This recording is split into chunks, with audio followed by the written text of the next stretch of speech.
Concernant les obsèques, escorter le défunt jusqu'à sa dernière demeure, c'est ce qu'on appelle en hébreu la levaya. Levaya, le mot levaya, ça vient du mot Lévi.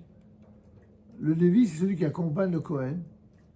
Et ça vient aussi de l'élavot, qui signifie accompagner, ou livouille, accompagnement. Donc la levaya, c'est cela que l'on appelle en général la mitzvah consistant à accompagner à sa dernière demeure le défunt. Et cela constitue évidemment une mitzvah essentielle, promise d'ailleurs à une récompense exceptionnelle, puisqu'il s'agit de ce qu'on appelle chesed shel emet, un acte de bonté authentique. La plupart des êtres humains, à tour de rôle, on peut tous être des gens bien et faire du bien. Et faire du bien au sens propre comme au sens figuré auprès d'une personne. Lui faire du bien, accomplir du bien en sa faveur. Mais d'une façon réelle ou non, d'une façon avouée ou non, il y a toujours d'une certaine manière un retour, un juste retour, ou alors une attente de retour quand vous faites du bien, de façon quelque peu intéressée. Je n'ai pas dit qu'un vrai bien doit être intéressé, mais même si c'est un tout petit peu intéressé, il y a quand même cette notion une sorte de retour, d'attente de retour, à charge de revanche. Quand vous faites du bien à un mort, mais quel retour vous pouvez avoir? Même si vous pouvez toujours dire que oui, vous gagnez la sympathie de ceux qui lui sont proches. Ok, mais lui-même, rien du tout. Quand on va pour honorer un mort, c'est vraiment pour l'honorer. Et au point que tout ce que l'on fait qui entoure les mitzvot liés au deuil, à l'enterrement, la rechitza ou taharat hamed, cette fameuse purification dont on a parlé, tout cela, eh bien, ça s'appelle chesed shel emet, une bonté de vérité, c'est-à-dire elle est tellement sincère et désintéressée que on ne le fait que par pur amour de faire le bien. Et ça fait du bien d'ailleurs, de temps en temps, croyez-moi, de se placer dans des contextes où on fait le bien uniquement pour le bien, sans attendre le moindre retour. Surtout dans un monde où c'est toujours donnant-donnant et toujours calculé, intéressé. Ça fait du bien, ça. C'est aussi une manière de se laver. Il n'y a pas que le mikvé qui lave, ou la piscine. Il y a aussi cela. C'est certains comportements qui sont fantastiques pour cela. Toujours est-il que c'est un acte de bonté, d'amour authentique. Elle ne s'adresse pas seulement à l'égard des vivants, bien sûr, mais aussi et surtout à celui qui n'est plus du tout en mesure de l'apprécier, dont on ne saurait escompter, comme dit le Rav Guggenheim ici, une quelconque réciprocité. La cérémonie se déroule dans une grande simplicité, avec l'appellation que vous avez peut-être vue dans les journaux, dans les rubriques nécrologiques, sans fleurs ni couronne. Vous avez déjà vu ça? Parce que dans la tradition occidentale et chrétienne, souvent, ils mettent sur les tombes ou sur les cercueils, mais des couronnes, des fleurs, etc. Et la raison pour laquelle ils mettent sans fleurs ni couronne chez nous, c'est parce que c'est assez rare dans des obsèques juives, religieuses, de mettre ce genre d'artifice. Pourquoi? Parce que c'est accorder beaucoup d'importance à quelque chose qui est presque déplacé par rapport au mort. Le mort, il est mort. Il est déjà complètement fané. On va lui mettre des fleurs qui sont tellement éphémères. On préfère lui donner quelque chose en termes de respect, de considération, qui a un autre contenu. Après, c'est une affaire évidemment de sensibilité. Il n'y a même pas d'interdiction formelle. Celui qui a envie de mettre des fleurs, c'est pas, même si c'est pas la tradition, c'est pas grave. On voit même un Tana dans le Talmud qui lui avait mis une brindille, une plante comme ça. Et donc, ouais, ça n'est pas si choquant que cela. Mais traditionnellement, c'est vrai que c'est sans fleurs ni couronne. En arrivant devant les tombes juives, on récite, si on n'est pas venu au cimetière dans les 30 jours, une bénédiction particulière. Je vous invite d'ailleurs cette bénédiction particulière à en prendre connaissance. Je vous avais préparé d'ailleurs le livre dans lequel, excusez-moi une seconde, bon, je ne l'ai pas ici, c'est pas grave. Donc c'est ce qu'on appelle Asher Yatzar Etrem Badin. Vous verrez dans certains livres, il n'est pas dans beaucoup de livres, je ne l'ai pas vu dans le Patah, mais dans certains livres, notamment sur le deuil, ah le voilà, je l'avais préparé, mais j'avais oublié. Et voilà, ce livre-là, il est très bien fait. Je vous enverrai, si vous le souhaitez, la photocopie de ce texte. Voilà. Ouais, c'est comme ça. C'est Baruch Ata Hashem Elokeinu melech haolam asher yatzar etchem badin vezan vechilkel etchem badin vehemid etchem badin veyodea mishpal kol etchem badin ve'atil ha'asil lo etchem badin Baruch Ata Hashem v'hayamitim. C'est tout. Ça veut dire en français, louange à l'Éternel, notre Dieu, roi de l'univers, qui vous a créé avec justice, qui vous a nourri et entretenu avec justice, et qui avec justice vous a fait mourir, qui vous a compté avec justice et qui un jour vous fera revivre avec justice. Soit loué Éternel qui fera revivre les morts. Comme vous l'avez compris, c'est une foi absolue dans le fait que tout ce que Dieu fait dans ce monde est toujours juste.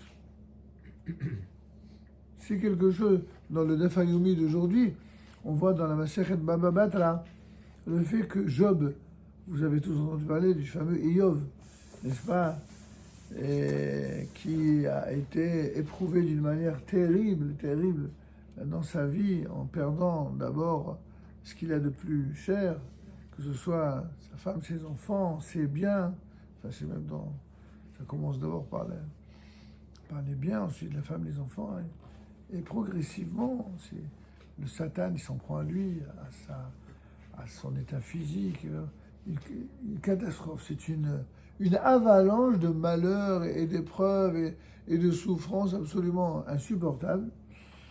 Et on voit que d'un côté, Dieu va louer l'exemplarité de Job, qui à aucun moment ne va se plaindre concernant la justice divine, mais il va tellement souffrir d'une manière douloureuse qu'il va hurler sa douleur jusqu'à maudire le jour où il est venu au monde, pour ne pas avoir à...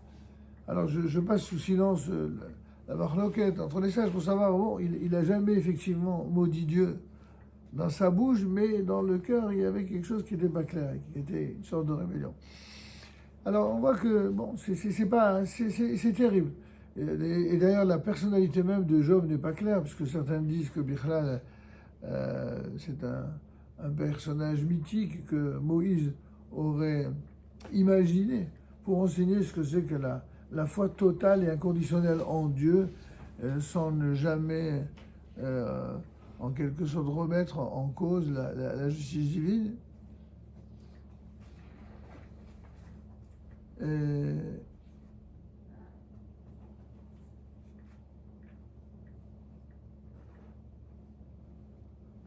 Je suis en train de voir qu'est-ce qu'il fait avec mon scooter, celui-là.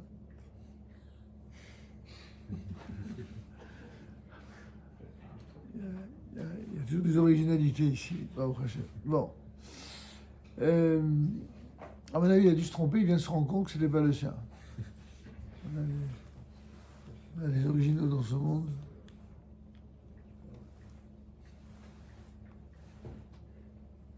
Top.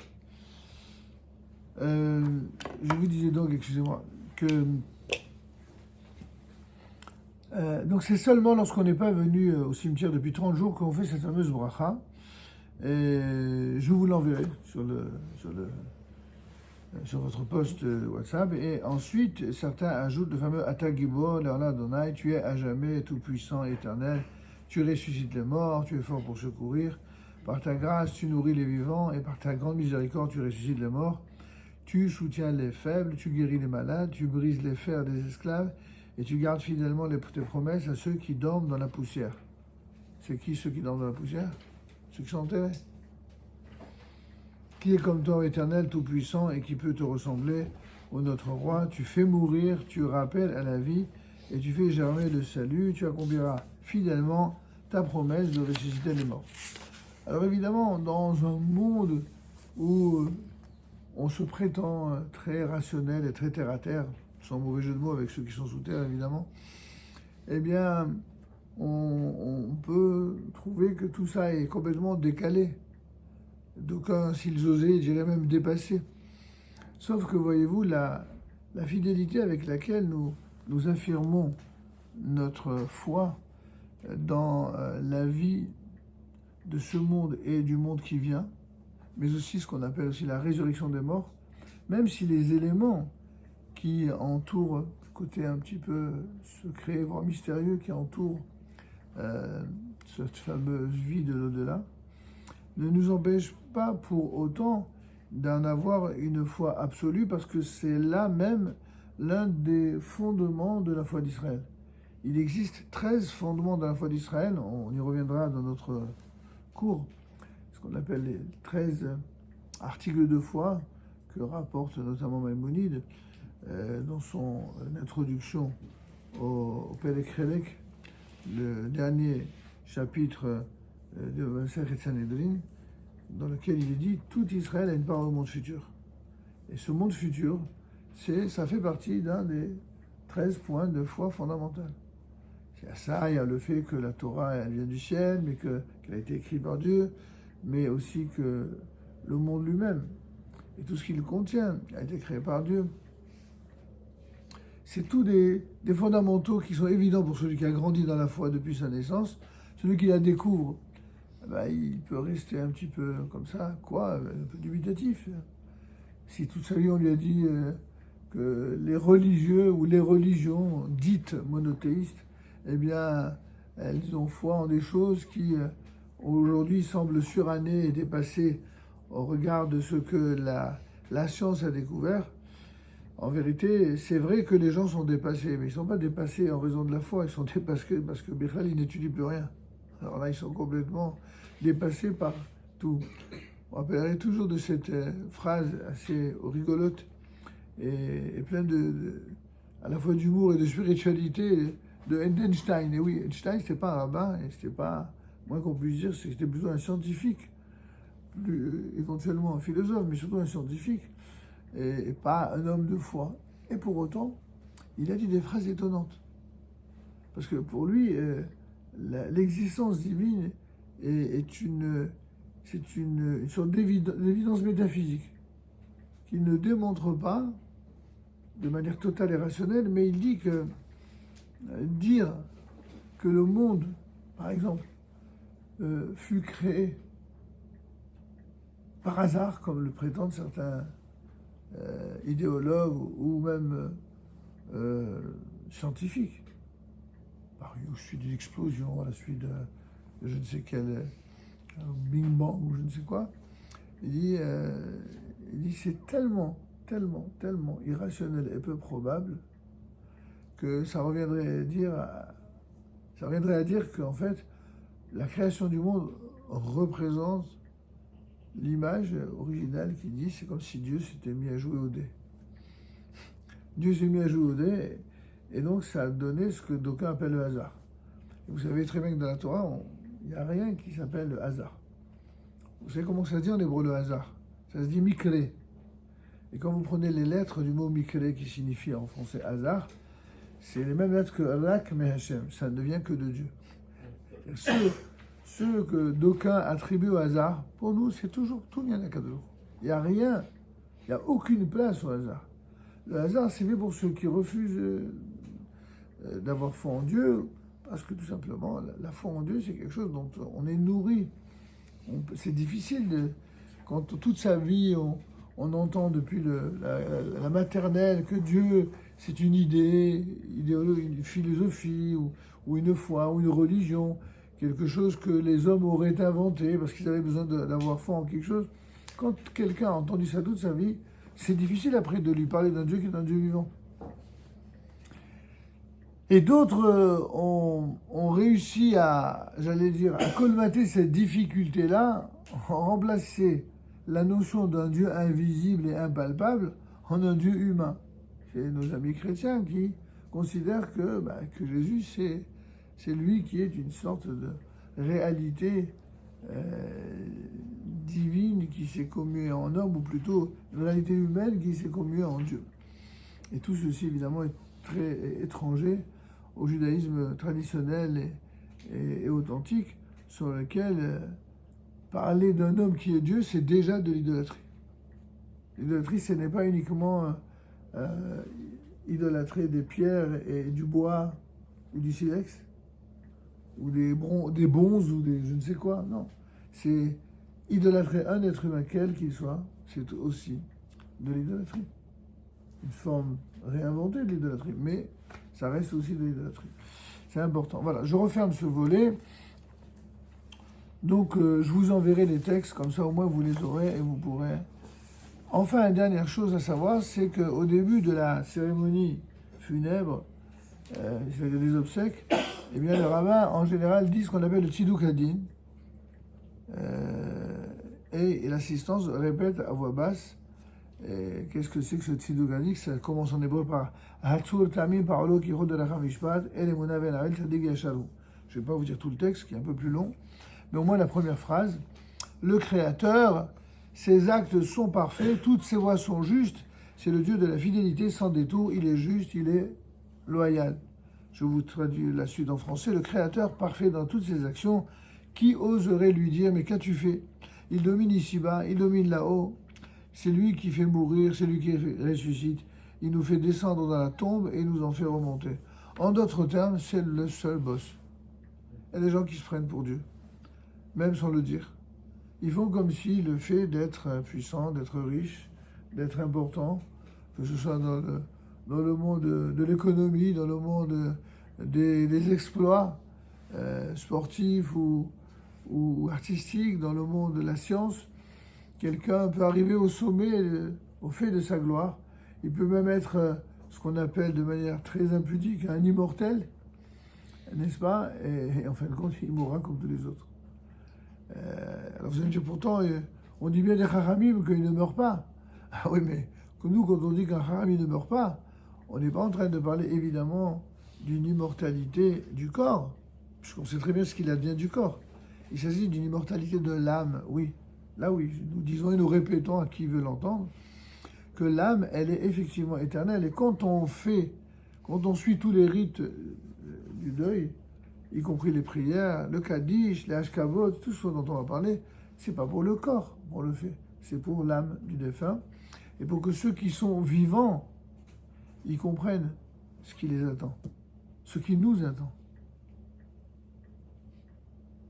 La seule manière de vivre un judaïsme authentique, c'est d'apprendre à vivre. Et comment on apprend à vivre d'une certaine manière?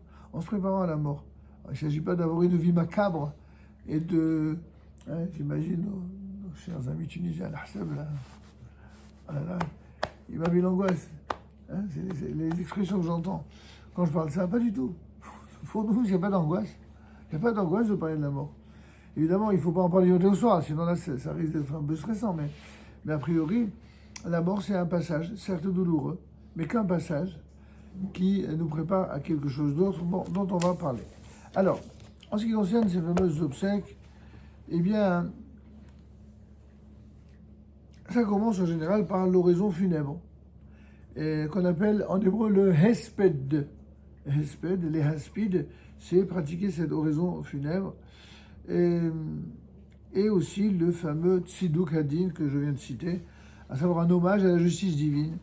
Le cercueil est descendu dans la tombe, tandis que le rabbin et les assistants vont réciter le fameux psaume 92.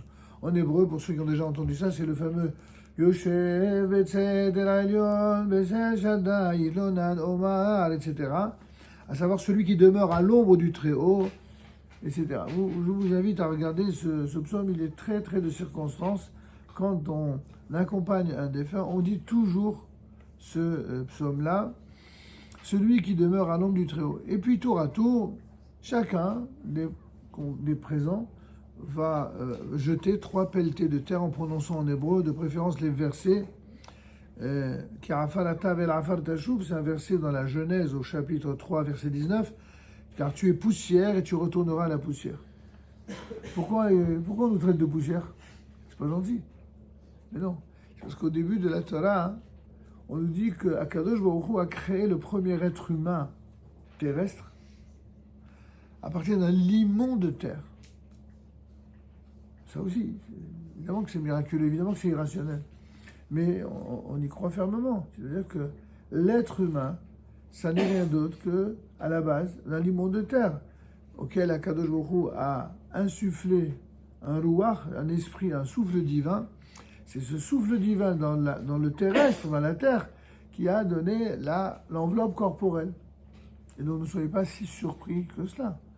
Parce qu'en fin de compte, quand une personne meurt et qu'elle est mise sous terre, ben, on sait bien ce qu'il advient du corps. Et il devient de la poussière. Après, selon différents critères, ça prend plus ou moins de temps, mais c'est ce qui se passe. Parce que l'enveloppe, une fois que l'âme humaine, c'est-à-dire en fait l'âme, la parcelle de Dieu qui est en l'homme, et qui fait vivre ce corps, lorsque cette âme se retire, ben le corps, plus rien. Souriez, vous êtes filmé. Quoi qu'il en soit, la poussière retourne à la terre dont elle est elle-même, elle est venue, et l'esprit retourne à Dieu qui lui l'a donné. Ça, c'est le verset dans l'Ecclésiaste, dans Qohélet, au chapitre 12, verset 7. C'est alors que les endeuillés déchirent leurs vêtements, la fameuse kriya dont on a parlé précédemment, s'ils ne l'ont pas fait auparavant, puis ils récitent un kaddish spécial. Il y a 4 kaddish connus. Il y a le kaddish classique, le petit kaddish qu'on appelle Khatsi Kaddish, et le kaddish Yeshelama, c'est le kaddish le plus répandu. Le kaddish al Israël, c'est le kaddish qu'on récite après une étude, notamment de Torah ou de la Mishnah. Et enfin, il y a ce qu'on appelle le kaddish Deit Hadeta ou Dehu Atid. C'est un kaddish avec une partie en araméen plus prononcée, qu'on récite le jour même des obsèques. Ceux qui ne savent pas le dire parce qu'ils ne connaissent pas trop l'hébreu ou l'araméen, que c'est plus compliqué, alors on les invitera à faire à la place le Yeshelama.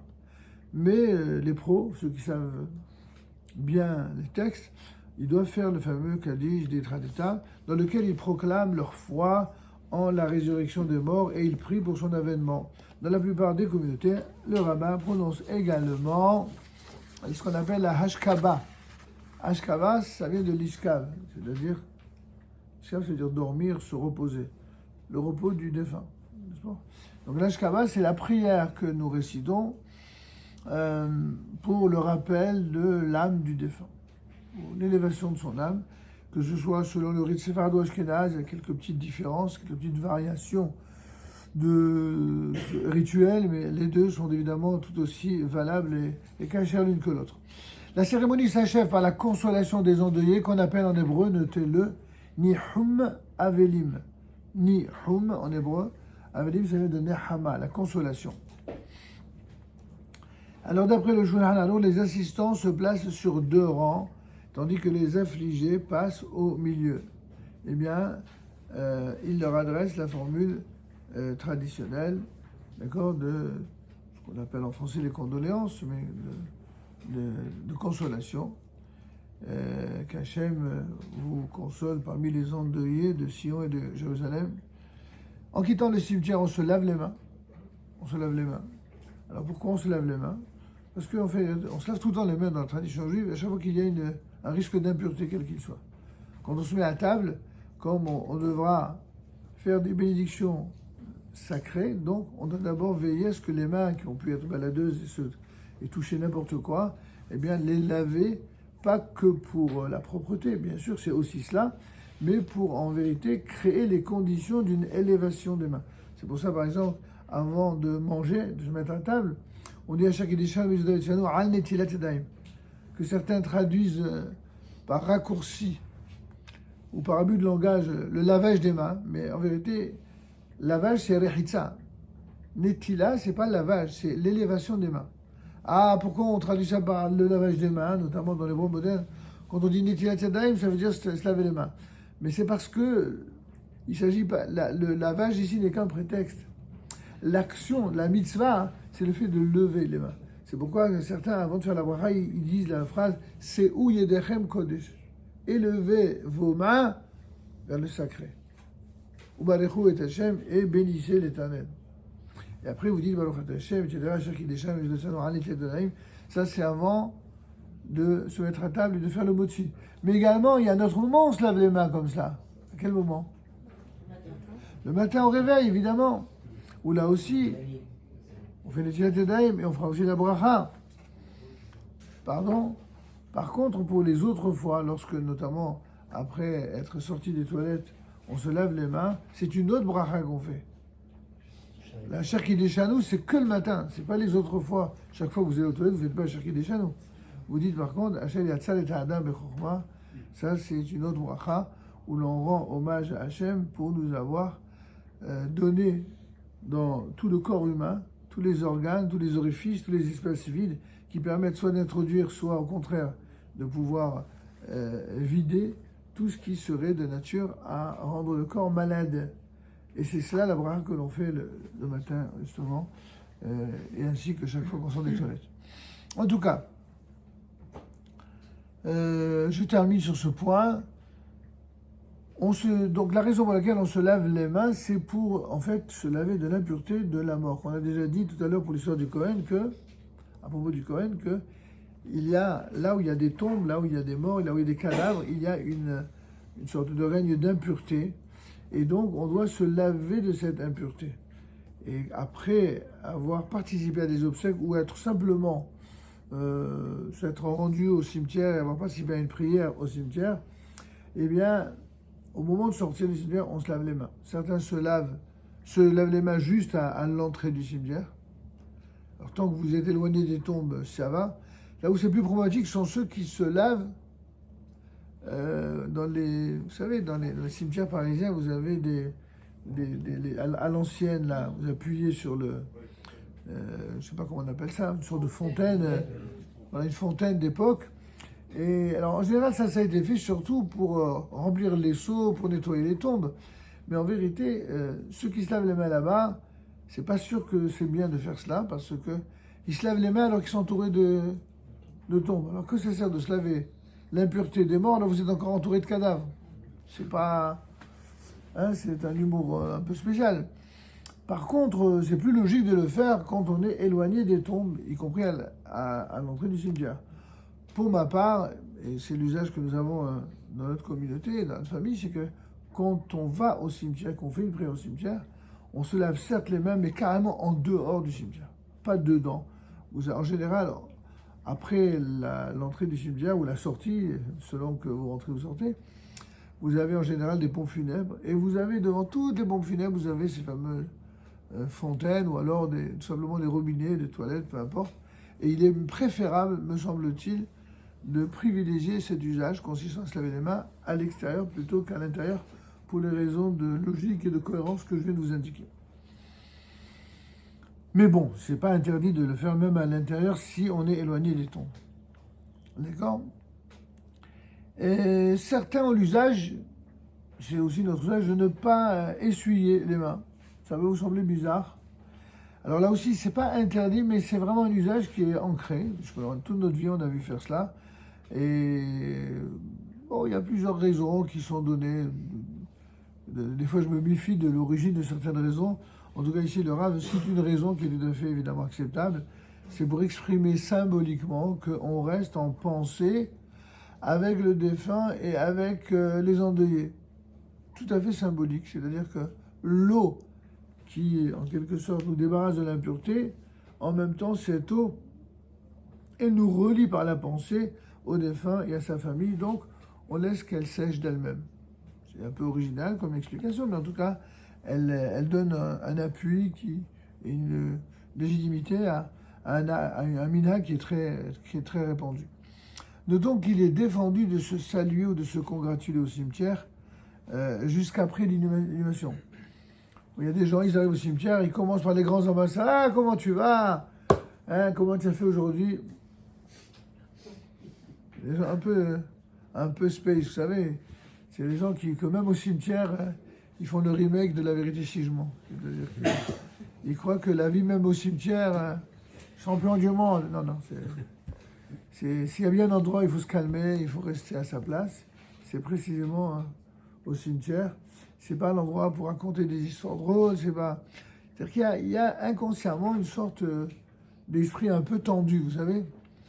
Et quand les gens sont tendus ou ils ont de la peine, alors pour conjurer cette peine, alors il y en a, ils ont le don pour raconter. J'en connais un par exemple, chaque fois que je vais au cimetière, je le salue de loin, parce que c'est lui qui va me raconter une histoire drôle.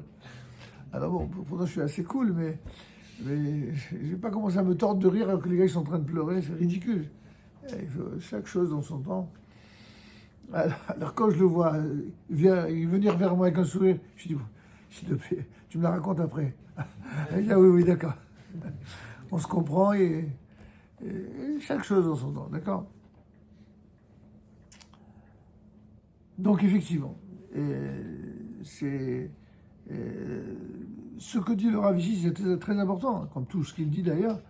Il cite notamment une référence connue dans le Shulchan Aruch Yoreh De'ah, au chapitre 343, deuxième halakha, qui dit que justement ce n'est autorisé de se saluer qu'à la condition de s'éloigner des tombes et en marquant au minimum une distance de 2,40 m par rapport aux tombes et aux endeuillés. C'est clair. Parce que, vous savez, tout le judaïsme, et je voudrais vraiment que vous compreniez cette remarque, son intelligence pédagogique.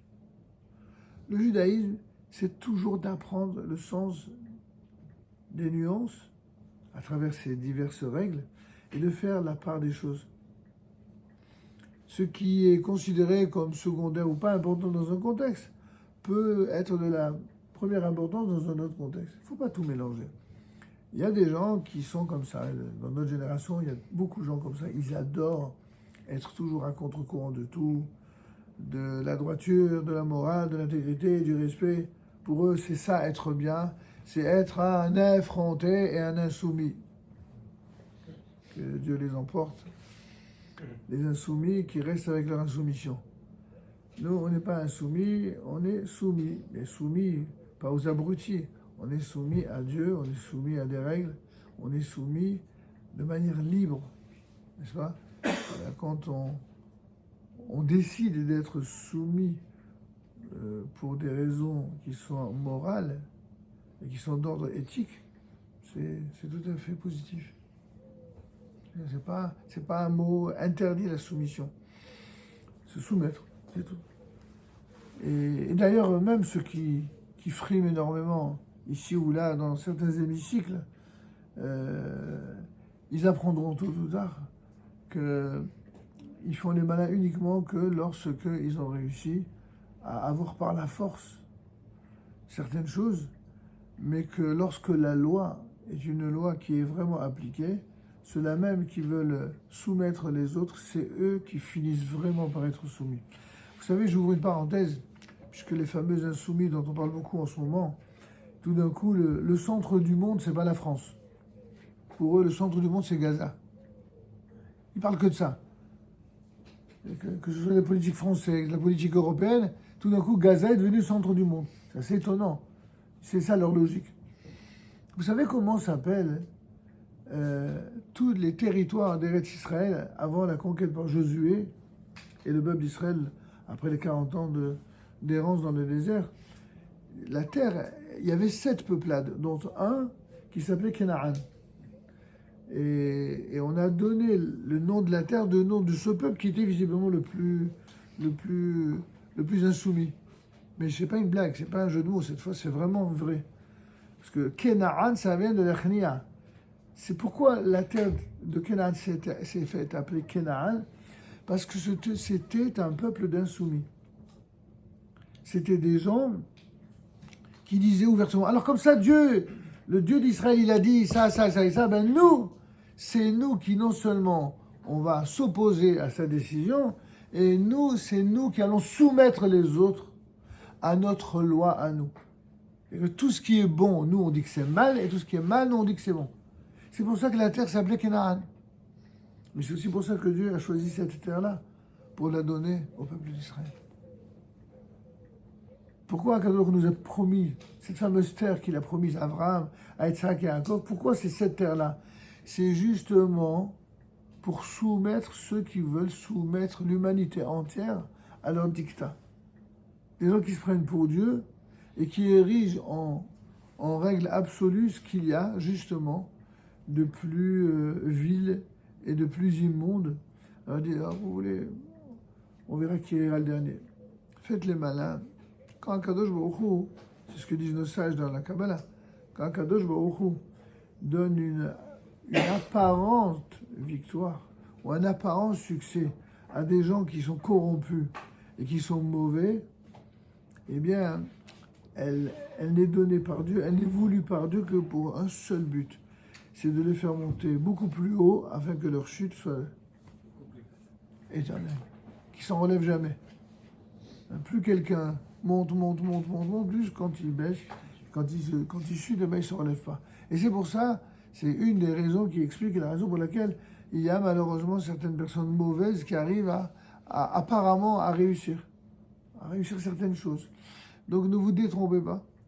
Il y a certains en le vent en poupe aujourd'hui, c'est ça parce que Dieu, il sait ce qu'il fait. Peut-être parce que certains juifs ont oublié ce que c'est que le judaïsme et qu'il faut des tordus pareils pour rappeler ce que c'est qu'être juif. Sauf que ce n'est pas la manière idéale. On ne se rappelle pas qu'on est juif parce qu'il y a un regard antisémite. C'est le juif de Jean-Paul Sartre, ça. Qui croit qu'on est juif que parce que l'antisémitisme n'existe, en fait, plutôt que les juifs n'existent que parce qu'il y a des antisémites.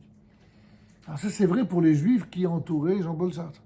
C'est-à-dire des juifs qui étaient déjà complètement assimilés, qui avaient besoin de l'antisémitisme pour se rappeler qu'ils sont juifs. Mais Dieu merci, la plupart des juifs normaux, quel que soit par ailleurs leur degré de religiosité ou de piété, ils n'ont pas besoin d'antisémitisme pour se rappeler qu'ils sont juifs. Et quant à ceux qui ont besoin de cela, alors bon, dans ce cas-là, il y a des tordus dans l'histoire qui sont là pour le leur rappeler. Et malheureusement, des fois, entre-temps, ça peut faire des conséquences fâcheuses. Ok, il n'y a pas de questions sur ce chapitre. On va parler de... Oui. Pourquoi les femmes ne font pas le Kaddish? Pourquoi les femmes ne font pas le Kaddish? Alors, je comprends la question que vous posez.